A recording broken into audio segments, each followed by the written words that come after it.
Pues muy buenos días a todos, aunque no os vea. No pasa nada, sé que estáis porque respiráis y se os oye. Me llamo Lidia Martín, para quienes no me conocéis. Soy parte del equipo de enseñanza aquí en Icono y entramos ahora en un momento que también nos encanta y que, bueno, pues es el que quizá, no diría que el que más nos remueve, pero a mí particularmente ahí en la mesa del Señor es posiblemente el momento de nuestra celebración dominical que más me remueve siempre. Pero este es un tiempo en el que removemos ideas, ¿verdad? Y le damos la vuelta a conceptos y refrescamos lo que sabemos acerca de Jesús, de su Evangelio. Lo que no sabemos lo aprendemos, lo exploramos juntos. Es un tiempo de conversación, en definitiva, que empezamos aquí y que ya en breve continuamos entre la semana con los iconogrupos. Pero no me adelanto, que eso lo cuenta a mí después. En cualquiera de los casos, estamos hoy además cerrando serie. Hemos estado en los últimos domingos hablando de qué es lo que me llama la atención del cristianismo. Simplemente cristiano es el nombre de la serie. Y digo, la cerramos hoy y hemos estado escuchando acerca del perdón, acerca del Jesús que transforma, acerca de la locura del Evangelio. Y ahora os contaré qué es lo que más me impresiona a mí del cristianismo, por qué soy cristiana, qué es lo que ha hecho que mi mente se revolucione radicalmente al pensar en lo que el Evangelio es y en lo que el Evangelio trae.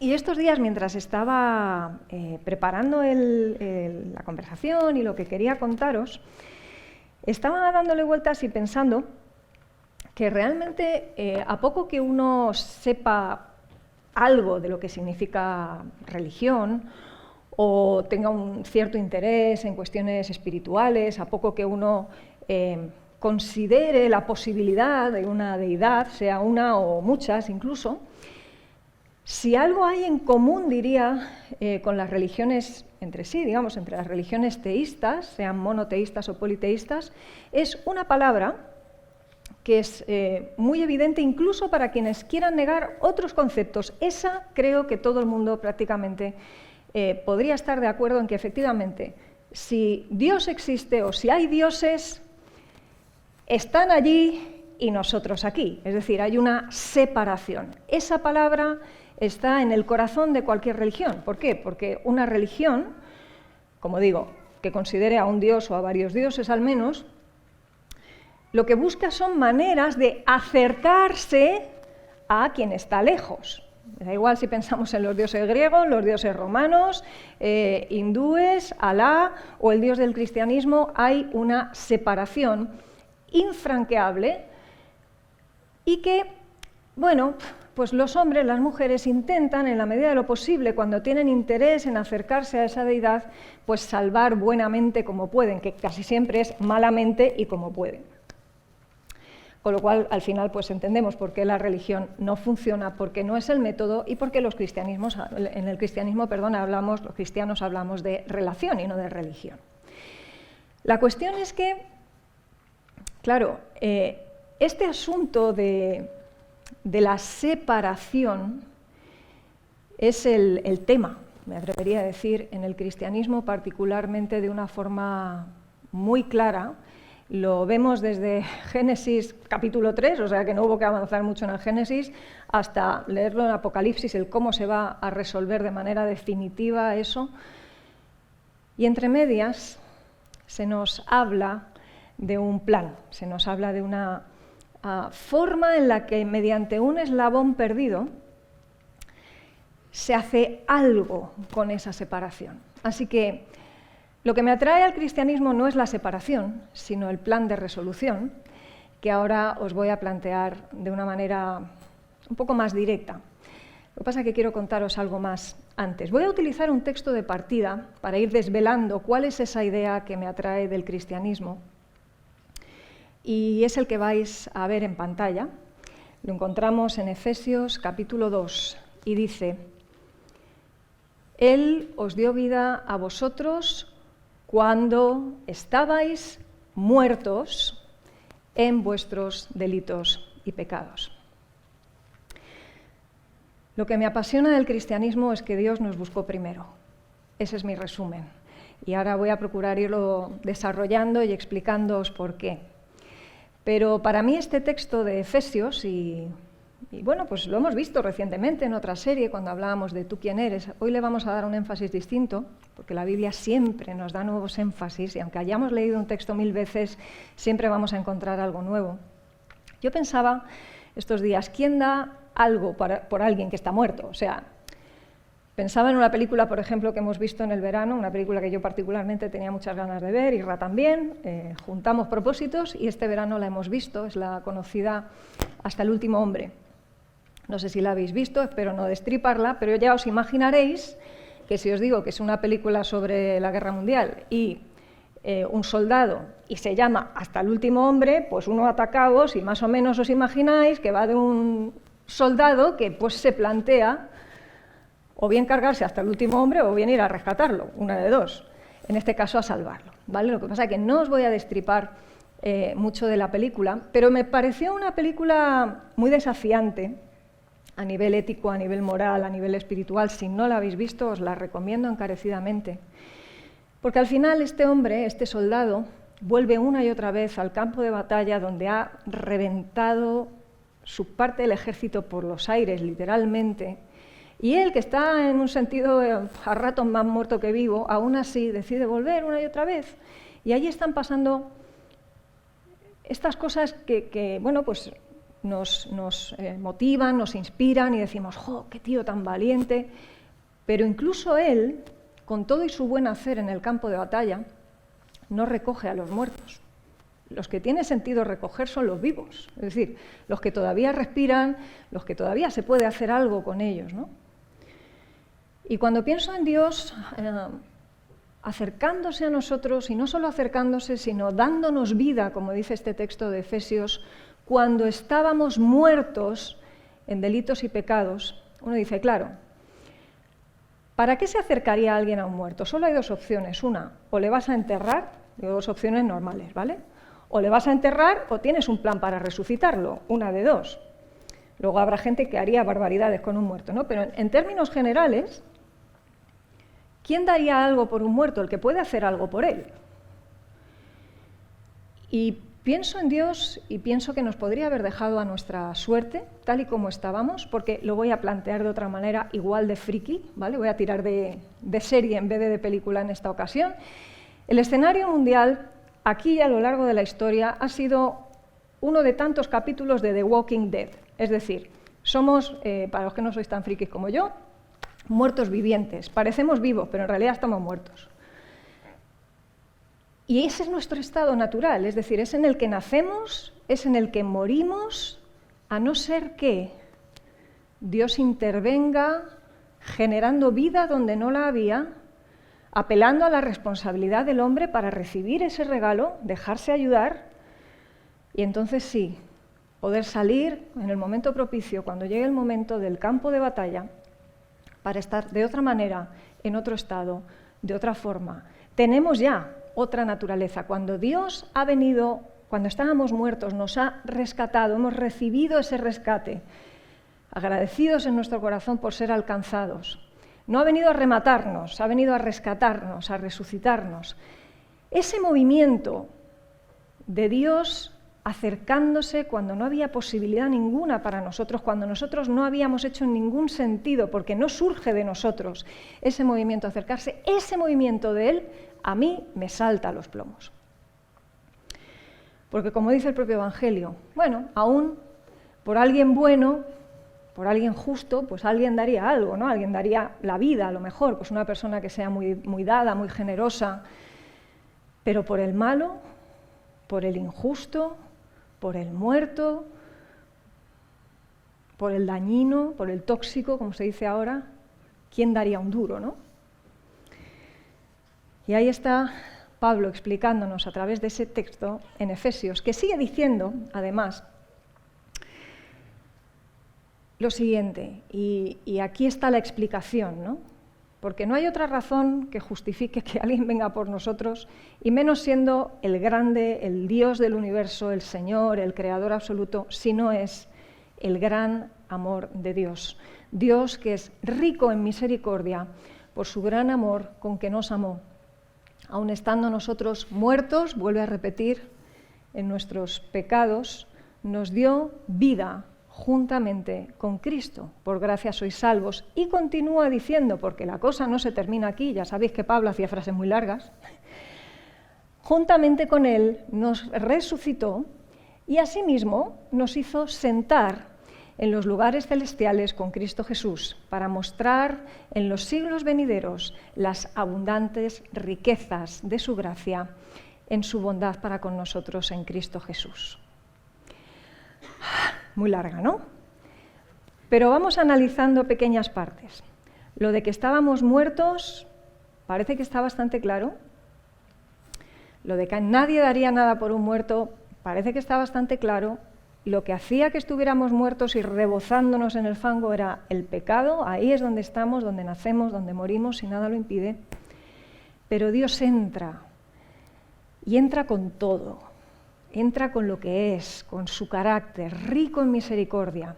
Y por gracia, es decir, sin que nos lo mereciéramos, hace de aquella situación algo completamente distinto. Él toma la iniciativa, la toma de manera definitiva, brutal, sin que nada pueda ni siquiera replicar aquello, ni la muerte, ni el propio diablo, que bueno, todavía va pateando y haciendo lo que puede por intentar arañar.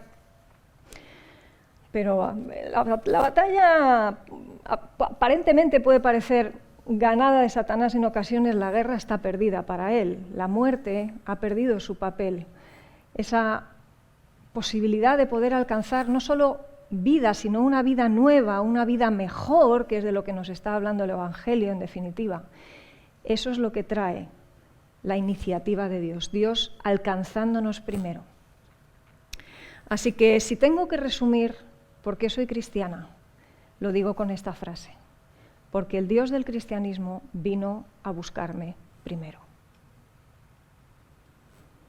No he tenido que hacer nada, porque nunca hubiera surgido de mí buscarle. Es más, si tienes alguna inquietud espiritual, no te quepa duda que eso es una semilla sembrada por Él mismo, parte de su esencia en ti, como en toda criatura, buscando de alguna manera lo que nos satisfaga, lo que nos cubra, el hueco que tenemos, que es, dice C.S. Lewis, del tamaño exacto de Dios.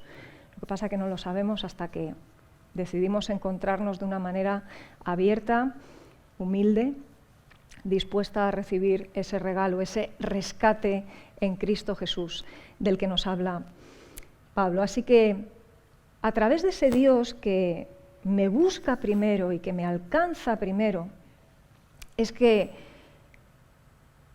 empiezo a ver solución a esa separación. El que está arriba se acerca a quienes estamos abajo, quien estaba lejos, aunque lejos estábamos nosotros, que nos habíamos autoindependizado, de repente nos vemos acercados. De hecho, en el propio capítulo que hemos estado leyendo en Efesios, no lo vais a ver en la pantalla, pero os lo leo, un poquito más avanzado a lo que os acabo de leer, dice: ahora en Cristo Jesús, vosotros que en otro tiempo estabais lejos, habéis sido hechos cercanos por la sangre de Cristo. Y es que Dios no es que se acerca simplemente, mira qué tal está el panorama, dice, bueno, ahí están, pataleando, ya volveré luego a ver si la cosa mejora. No, Dios viene y se moja con todo. Vamos a ver después que Él desciende. Es una palabra preciosa cuando pensamos en el Evangelio. Quien está arriba baja, y baja con todo, como digo, baja para revolucionar la concepción que tenemos de la deidad como algo lejano, tirano, que parece que se entretiene, cual señor comiendo pipas mientras ve un poco cómo nos matamos entre todos y estas cosas. Nada que ver con el Dios del cristianismo. Dios, por su gran amor con que nos amó, toma la iniciativa y nos alcanza. Y todo esto habla, en definitiva, y Pablo está hablando ahí y en otros textos, de lo que la Biblia habla al completo, que es de un drama que se ha desdramatizado. Cuando hablamos de separación, cuando la Biblia habla de separación, habla de un concepto que vais a ver ahora en pantalla, y es el concepto pecado. Y digo que es un drama desdramatizado porque al mundo hoy le parece, primero, ya no solamente que la palabra pecado está fuera de toda moda medio normal, hoy se admite todo, ¿vale? La moda es a veces incluso no tener moda, ¿vale? Pero no hables de pecado porque eso ya es salirse demasiado del tiesto, eso es ponerle demasiada carga moral, me estás juzgando. El mundo se toma a broma, de hecho, lo que significa pecado, pero pecado significa que no damos la talla. Nada, por cierto, que como hemos dicho, incluso cualquier persona que tenga la más mínima aproximación a lo que significa religión o deidad, sabe que hay una separación. Si hay una separación, es que Dios está aquí y yo estoy aquí abajo, esa separación será por algo, porque Dios es de una manera y hace las cosas de una forma y su carácter es de un tipo y nosotros las hacemos de otra, nuestro carácter es de otra forma y eso se llama pecado, es decir, no damos la talla, no estamos en el mismo lugar, no estamos en el mismo punto. Tampoco sé entonces, honestamente, de qué nos sorprendemos cuando hablamos de pecado y a lo mejor esto nos ayuda también a los cristianos, el ponerlo en un lenguaje como el que estoy usando ahora. Cuando nos toca explicar hacia afuera, como dice Pedro, estad preparados para dar razón de vuestra fe. ¿Qué significa pecado? Y a vosotros os habrá pasado como a mí tantas veces, que necesitamos poder explicar hacia afuera los conceptos de una manera sencilla y no nos sale, ¿verdad? Para eso hace falta práctica. Es lo que se llama apologética, en alguna manera, ser capaz de dar razón, argumento, justificación, explicación de lo que estamos hablando. Bien, pues el pecado implica no dar en el blanco, no dar la talla. Un espacio infranqueable que no se puede salvar. Y hoy en día no solamente es que este drama no se toma en serio, se toma más bien no solamente poco en serio, sino que se toma a broma. Ayer estábamos dando un paseo, habíamos entrado a comprar una cosa que necesitábamos en casa y la canción que sonaba de fondo hacía chascarrillos sobre el infierno. No, sí, te veo en el infierno. Y bueno, ¿cuántas veces hemos oído la respuesta? No, sí, tío, ahí está la fiesta, nos vemos allí. Cosas de este estilo, ¿no? No voy a mencionar al cantautor, pero hace unos años en un concierto, no lo menciono por no avergonzarlo más que nada, en un concierto, una de las frases tipo chascarrillo también que se hacía entre canciones era, sí, bueno, ahí el Dios del cristianismo, que todavía, con perdón, pero es que así se dijo, todavía sigue cabreado, ¿no?, con el tema de la manzana. ¿Veis el punto de lo que quiero decir? Cómo se le ha ido echando barniz a algunas cosas, como que brillen un poco más de lo que deberían, y cómo se le quita hierro a otras para que no pesen tanto como debería pesar. ¿Será que los cristianos tenemos un Dios cabreado, como dice este caballero?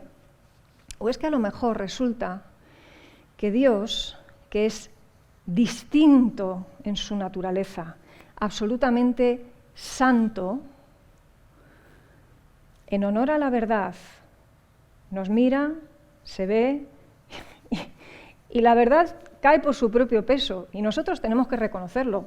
No somos como Dios. Si Dios existe, desde luego Él está allí y nosotros aquí. Y si es justo, no puede hacer la vista gorda con eso. Y sí, nos ama. Como dice C.S. Lewis en uno de sus escritos, cuando se me olvida que Dios es bueno, luego pienso en Jesús y ya no me queda otra manera de... No tengo mejor manera que reconocer, ¿no?, que efectivamente es que en Jesucristo no puedo negar que Dios me ama. ¿Por qué? Porque desciende.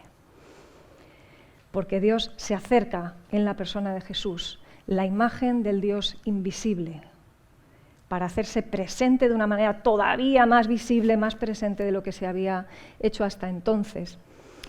Y como digo, en verdad, en justicia y también en amor, Dios no puede hacer la vista gorda. Ahora, ¿quién pone orden en todo esto? Si no fuera porque Dios interviene, como dice Job, no hay árbitro entre nosotros. ¿Quién puede venir, como hace un árbitro, y decir, bueno, venga, tú tal y tú tal, ahora os pedís perdón y ala? O tarjeta roja, ¿no? Te llamo la atención, pero venga, tú tal, tú sacas, seguimos jugando. ¿Quién puede hacer de árbitro? Es un texto que encontráis en Job, capítulo 9, versículo 33. Entre Dios y nosotros. Si no es Dios en ese momento que por su gran amor, por su misericordia, toma la iniciativa y salva ese espacio infranqueable, aún a pesar de su santidad, decide que nos ama tanto, porque Él no renuncia a la santidad, a la justicia, a la verdad para amarnos, no renuncia al amor para ser justo. En Cristo está, diríamos, la cuadratura del círculo. Dios, en ese plan de salvación, diseña a través de la persona de Jesucristo el rescate perfecto. Y luego lo vamos a desarrollar un poco más, pero quédate con esa idea. Lo único que hace que esto sea posible es, como hemos visto en el texto y vamos a volver a verlo en pantalla, que Él es rico en misericordia. ¿Podemos pasar la diapositiva, por favor? Él que es rico en misericordia por su gran amor con que nos amó, aun estando nosotros muertos, nos da vida juntamente con Cristo. Y, seguimos leyendo, juntamente con Él nos resucita y asimismo nos hace sentar en los lugares celestiales. Y fijaros que esto no es, te resucito para que vuelvas a la misma basura que estabas antes. No, no. Es, vengo, te rescato, te doy vida, pero ni siquiera es la misma vida. Te doy una vida nueva, una vida plena.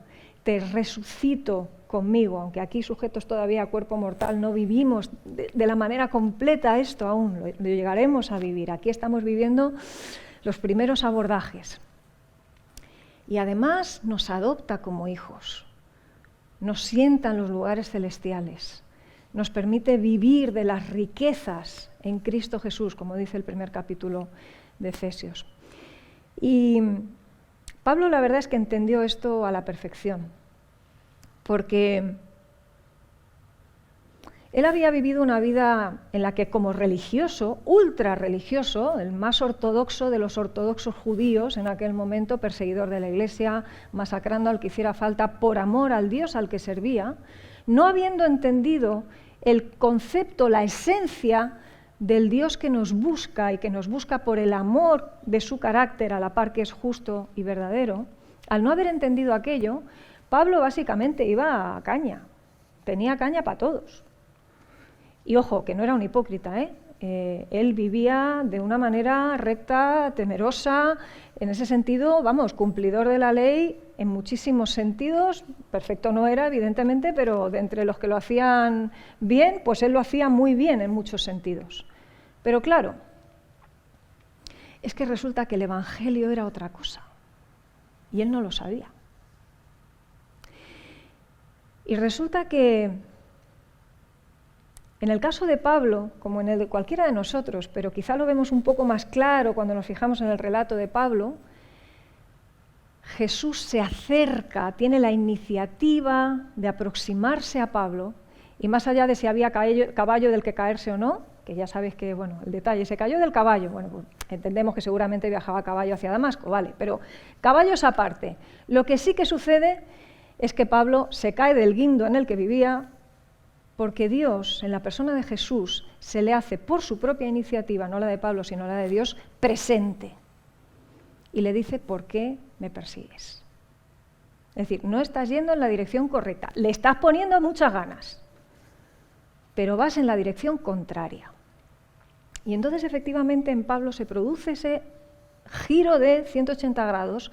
La revolución del Evangelio es que él, que estaba muerto en sus delitos y pecados, y en ese momento lo entiende más claro que nunca, y lo va entendiendo a lo largo de los 14 años hasta que empieza su ministerio, y lo sigue comprendiendo a lo largo de su vida cristiana, y dice, todavía no lo he alcanzado, pero prosigo a la meta. Él está en ese proceso de irlo entendiendo, pero desde el principio sí que se da cuenta de que hay algo que es transformador, que rompe los esquemas. Él no se esperaba que Dios se acercara de la manera en que lo hizo, y no pudo quedar impasible.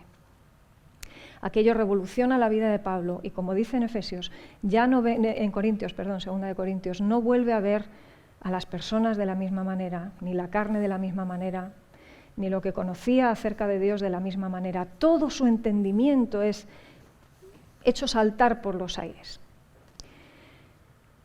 En el día de hoy, incluso el más religioso, incluso alguien que no sea religioso, que niegue la palabra pecado, no puede negar la palabra separación.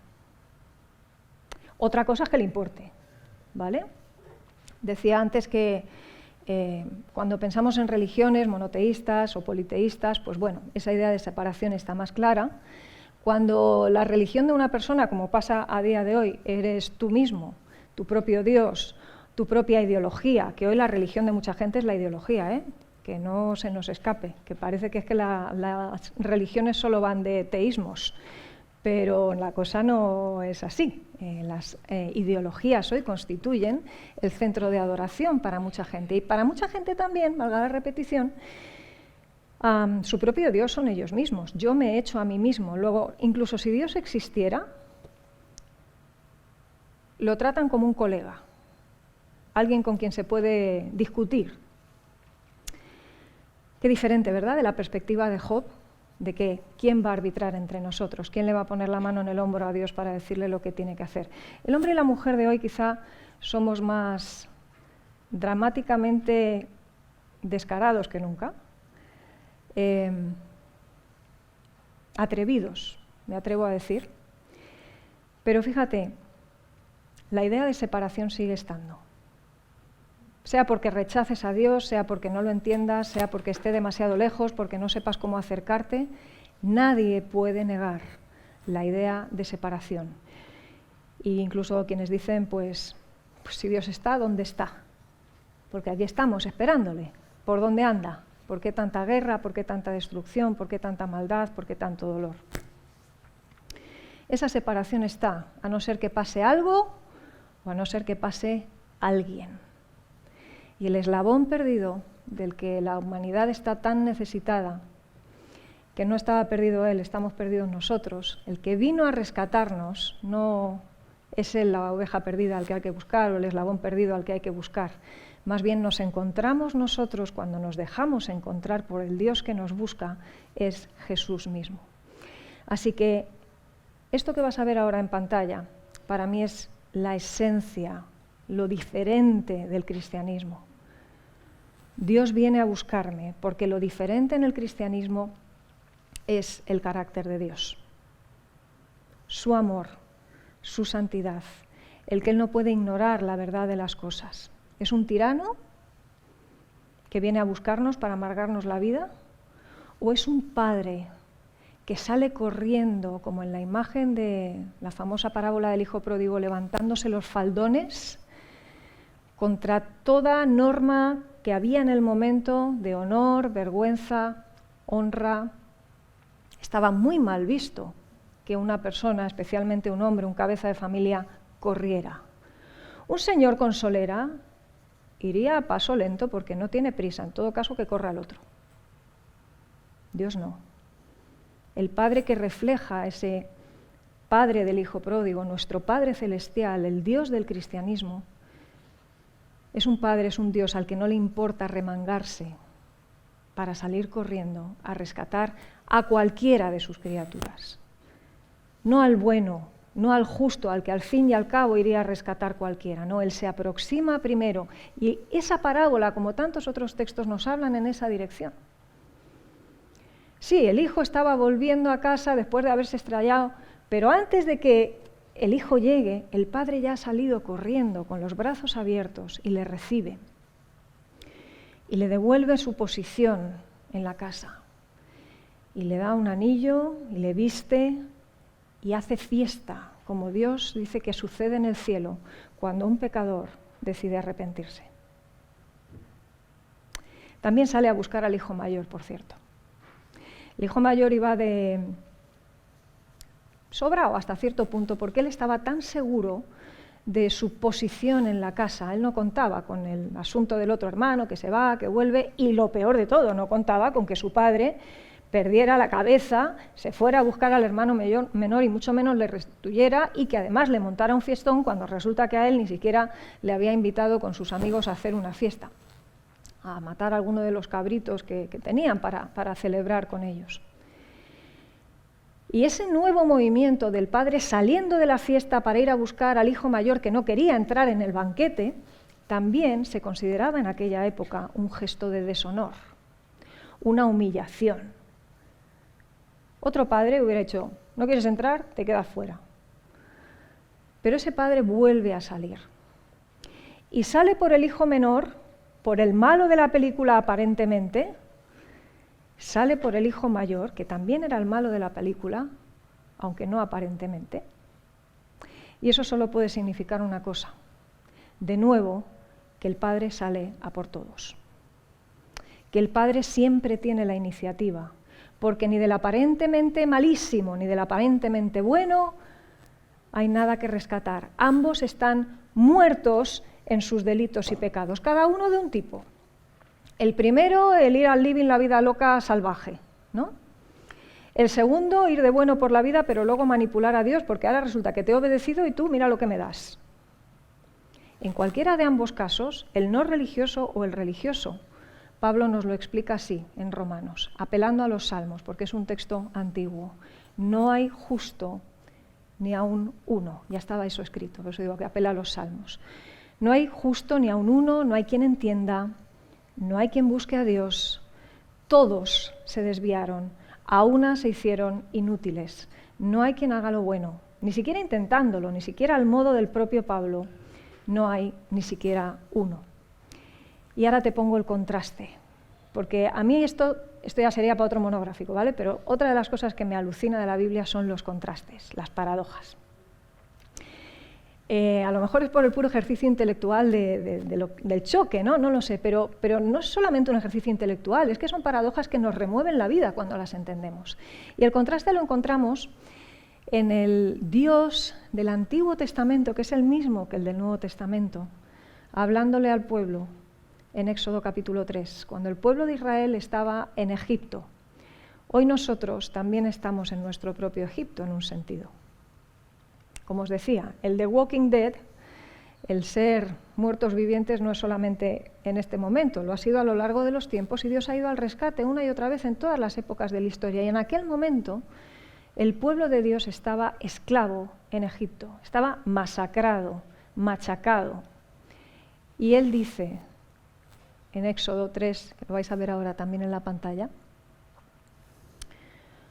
dijo luego el Señor, dijo Jehová, bien he visto la aflicción de mi pueblo que está en Egipto, he oído su clamor a causa de sus exactores, he conocido, veis que el verbo ya se va haciendo cada vez más personal, sus angustias, y ahora viene la apoteosis, he descendido para librarlos de mano de los egipcios, y sigue diciendo, y sacarlos de aquella tierra a una tierra buena, ancha, tierra que fluye leche y miel, a los lugares del cananeo, del eteo, del amorreo, del fereceo, del heveo, del jebuseo, donde estaban otros, pero es que no era su sitio, era el sitio a donde Dios quería llevar a su pueblo. La clave del Evangelio, la manera en la que Dios se acerca, no es solo que se acerca de tú a tú, es que no estamos en el mismo sitio, Él desciende, porque nosotros estamos allí abajo y Él está allí arriba. Y cuando seguimos leyendo otros textos de Pablo y se nos recuerda en Filipenses, por ejemplo, que Él no escatimó el ser igual a Dios como cosa que aferrarse, sino que se hace hombre, toma la forma de un ser humano, se encarna en un bebé, nace, va creciendo, se expone a todo lo que una persona normal, humana, está expuesta, dice además que ha sido tentado en todo, sufre todo tipo de oprobio, llega a la muerte, muerte de cruz nada menos, desciende a los infiernos y a partir de ahí, en el descenso absoluto, empezamos a hablar de alturas. Nos cuenta después cómo Jesús es exaltado, pero ojo, Dios primero desciende. Nos busca primero. Cuando estábamos muertos, cuando pasamos de Él, cuando nos hemos autoindependizado unilateralmente. ¿Es un Dios cabreado? No, es un Dios que nos sigue amando, pero busca la solución justa. Él ya tenía en su plan la solución justa, que responde a la verdad de nuestra situación y de la suya, y que puede cubrir también su justicia. No es un Dios hipócrita. No pasa la manita a unos sí y a otros no. No es un gran Papá Noel gigante, como solemos decir. Él ha descendido. Y en Jesús, en la imagen del Dios invisible, es que encontramos tantas paradojas. Y os menciono solamente algunas, ¿vale? Os animo a que si tenéis ganas, y ojalá que las tengáis durante la semana, busquéis muchas más. Porque en Jesús encontramos algunas de ellas. Las pongo aquí, pero hay muchísimas más que no van a estar apareciendo en la pantalla ahora. En Jesús vemos al grande, con mayúsculas, acercándose a nosotros, no solo los pequeños, sino los insignificantes, y no para masacrarnos como hace el gran poder del enemigo, del diablo, que si se acerca incluso con palabras dulces es para prometerte lo que nunca va a cumplir, para enredarte, para llevarte a muerte. Ese grande no se acerca a ti o a mí con buenas intenciones, pero cuando Dios se acerca al hombre y a la mujer en la forma de Cristo, en Jesús, en Dios hecho hombre, es Él acercándose al insignificante, el creador intercambiado por la criatura, el santo, es decir, el que es sin mancha, por el que es impuro, cada uno de nosotros, cada uno con lo suyo. En el caso de Pablo, por ejemplo, incluso homicida.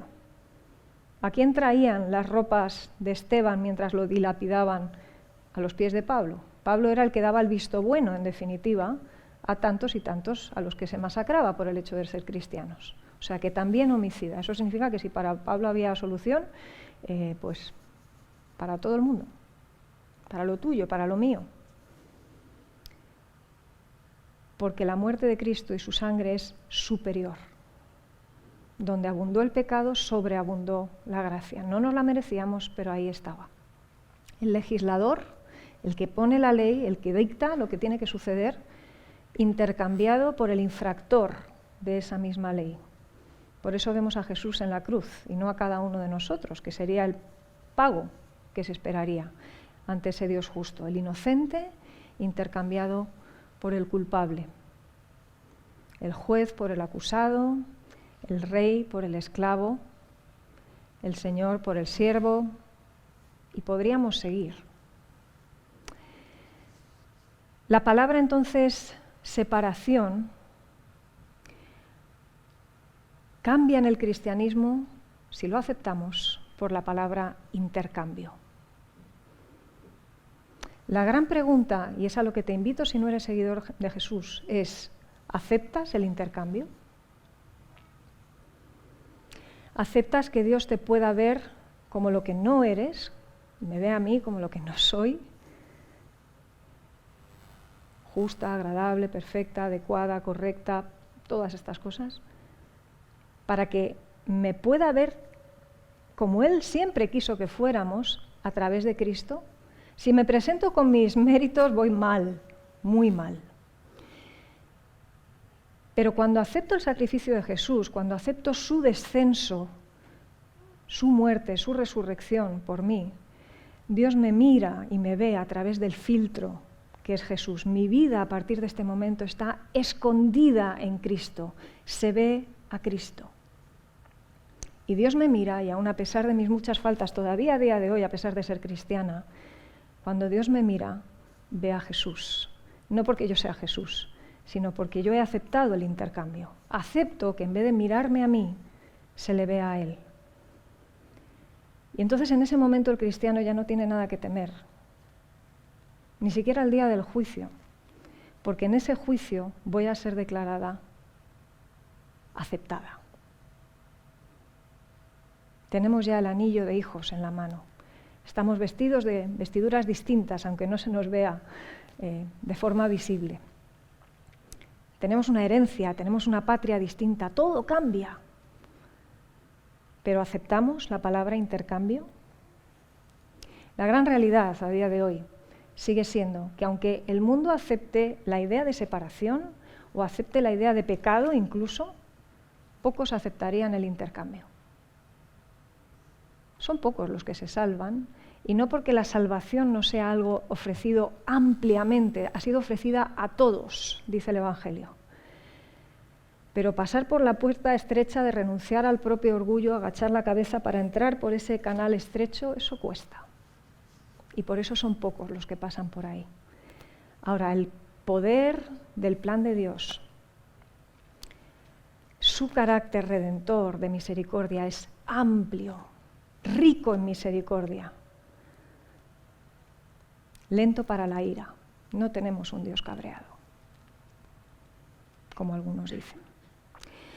Así que esa reconciliación de la que Pablo en la propia porción que hemos estado leyendo luego sigue hablando y explica en el versículo 16 del capítulo 2, no lo vais a ver ahí todavía, no lo tenemos ahí, os voy a dar luego un versículo paralelo en la segunda a los Corintios, pero dice, mediante la cruz, ¿qué ha sucedido? Que reconcilia con Dios ambos en un solo cuerpo, los dos pueblos, las formas en las que vivíamos son reconciliadas en ese único pueblo, en ese único cuerpo, matando las enemistades que ahí él está explicando entre gentiles y judíos. No nos vamos a meter en la parafernalia, por eso os pongo el texto alternativo que dice lo mismo, habla de la reconciliación de la pluma del mismo autor y lo vemos de esta manera. Vamos a pasar un poquito más allá, ahí está.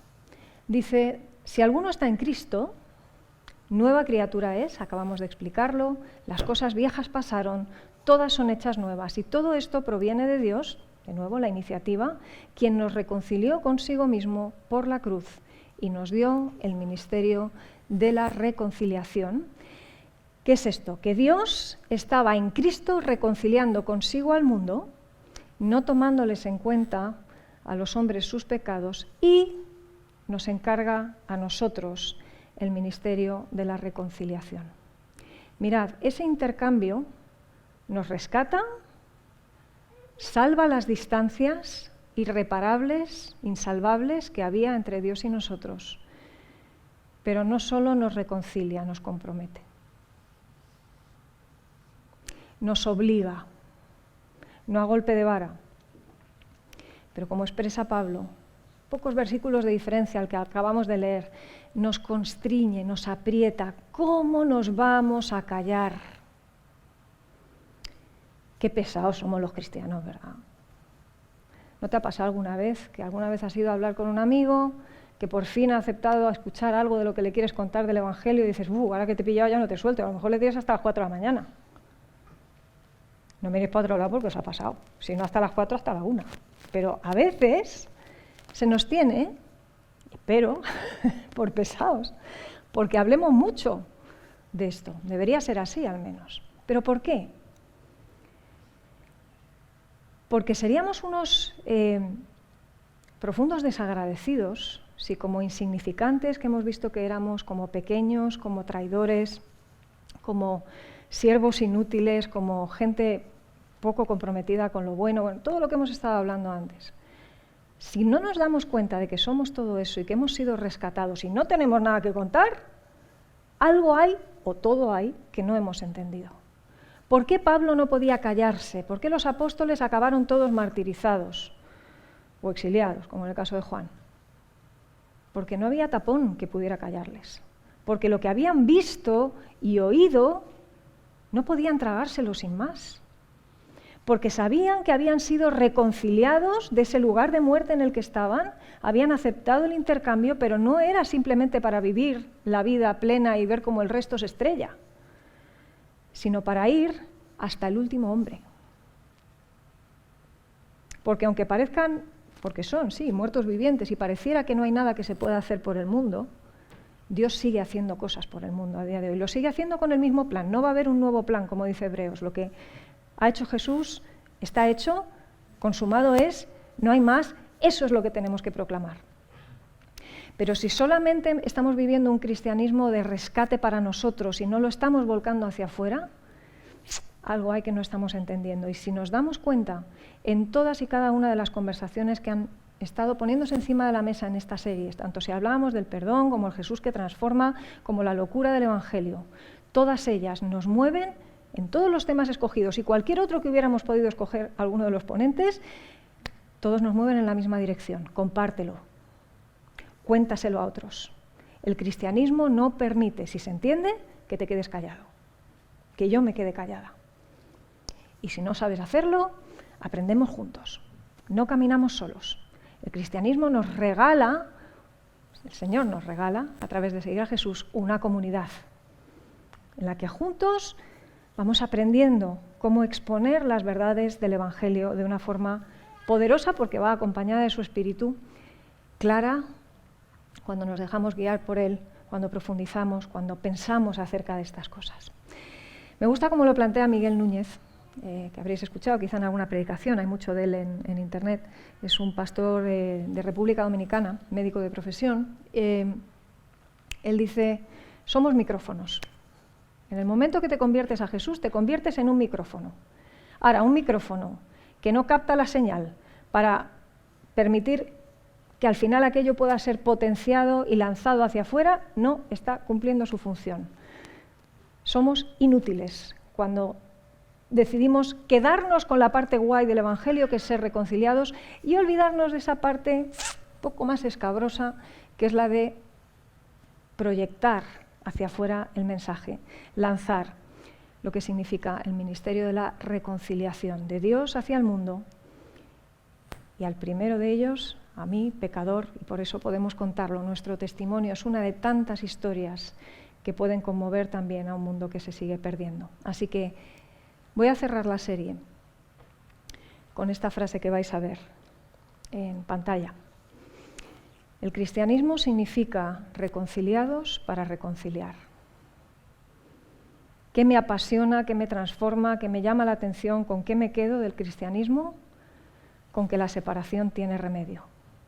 Hay reconciliación para el que está muerto, para el que está perdido. Reconciliados. Qué palabra tan bonita, ¿verdad? Pero no te lo quedes. Proyéctalo. Lánzalo. Compártelo de la manera que quieras, puedas. Ahora, eso sí, como decíamos en aquella otra serie del maravilloso Evangelio de Jesús el Cristo, un evangelio en el que Dios hace cosas tan locas, como decía Juan Ángel la semana pasada, en el que el Jesús transformador es tan alucinante, en el que el perdón de Dios es tan increíble, como nos explicaba Ami el primer día, en el que Dios tiene la iniciativa. Si no lo cuentas, nadie podría imaginarse este evangelio. Vive una vida íntegra, por supuesto, que tus actos, que mis actos no vengan a decir lo contrario de lo que luego decimos con palabras. Pero eso sí, cuéntalo con palabras, porque ¿quién podría imaginarse a un Dios como el que nos presenta Jesús el Cristo? ¿Oramos?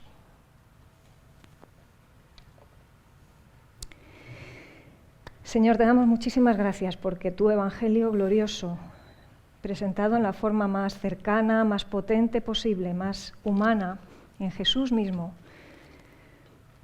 nos arrebata el corazón cuando lo entendemos, convierte las esclavitudes que teníamos antes en un servicio, en una esclavitud voluntaria, porque decidimos sujetarnos a ti, que no eres ese tirano que se nos ha contado tantas veces, eres ese Dios de amor que decide venir a mojarse, a dejarse machacar, a dejarse dar latigazos como esclavo, a servir y lavar los pies como siervo, a cargar en Él todas nuestras culpas, todos nuestros pecados. Cuando miramos a Jesús, Señor, y entendemos un poquito de lo que tú nos estás queriendo contar y mostrar,